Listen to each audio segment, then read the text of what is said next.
آپ صلی اللہ علیہ وآلہ وسلم نے فرمایا، نمبر 1، زیادہ سویا نہ کرو، زیادہ نیند یادداشت کو کمزور کر دیتی ہے۔ نمبر 2، ایڑیاں مار کر نہ چلا کرو، ایڑیاں مار کر چلنا تکبر کی نشانی ہے۔ نمبر 3، اکیلے سفر نہ کیا کرو۔ نمبر 4، فیصلے سے قبل مشورہ ضرور کیا کرو اور مشورہ سمجھدار کی بجائے تجربہ کار سے کیا کرو۔ نمبر 5، تم بائیں ہاتھ سے نہ کھاؤ۔ نمبر 6، منہ سے کھانا نکال کر نہ کھاؤ۔ نمبر 7، کھانے کو سونگھا نہ کرو، کھانے کو سونگھنا بد تہذیبی ہوتی ہے۔ نمبر 8، جوتے پہننے سے پہلے جھاڑ لیا کرو۔ نمبر 9، پانی پینے سے پہلے دیکھ لیا کرو۔ نمبر 10، اندھیرے میں مت کھاؤ۔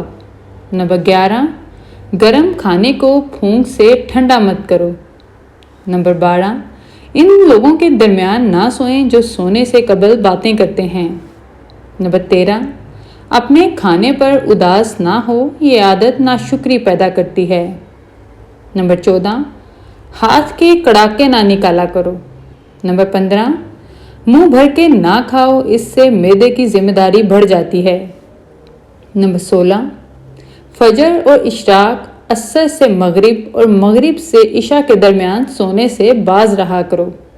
نمبر 17، بدبودار اور گندے لوگوں کے ساتھ نہ بیٹھا کرو۔ نمبر 18، روزانہ کم از کم 100 مرتبہ استغفار کیا کرو، اللہ تعالیٰ ہر تنگی سے نکلنے کا راستہ بنا دے گا، ایسی جگہ سے رزق دے گا جہاں سے رزق ملنے کا امکان بھی نہ ہو۔ نمبر 19، دوسروں کے بارے میں جھوٹ نہ بولو۔ نمبر 20، ہمیشہ بیٹھ کر کپڑے تبدیل کرو۔ نمبر 21، شیخی نہ بگاڑو۔ نمبر 22، کوئلے سے دانت صاف نہ کیا کرو۔ 24، سونے سے پہلے بستر جھاڑ لیا کرو۔ نمبر 25، بیت الخلاء میں باتیں نہ کیا کرو۔ نمبر 26، جب سونے لگو تو آیت الکرسی پڑھ لیا کرو۔ نمبر 27، گدھا گروں کا پیچھا نہ کیا کرو۔ نمبر 28، مہمان کی کھلے دل سے خدمت کیا کرو، یہ عادت ہماری شخصیت میں کشش پیدا کرتی ہے۔ نمبر 29، اقامت اور اذان کے درمیان گفتگو نہ کیا کرو۔ نمبر 30، غربت میں صبر کیا کرو۔ نمبر 31، برا کرنے والوں کے ساتھ ہمیشہ نیکی کرو۔ نمبر 32، کبھی غرور نہ کرو، غرور ایسی بری عادت ہے جس کا نتیجہ کبھی اچھا نہیں نکلتا۔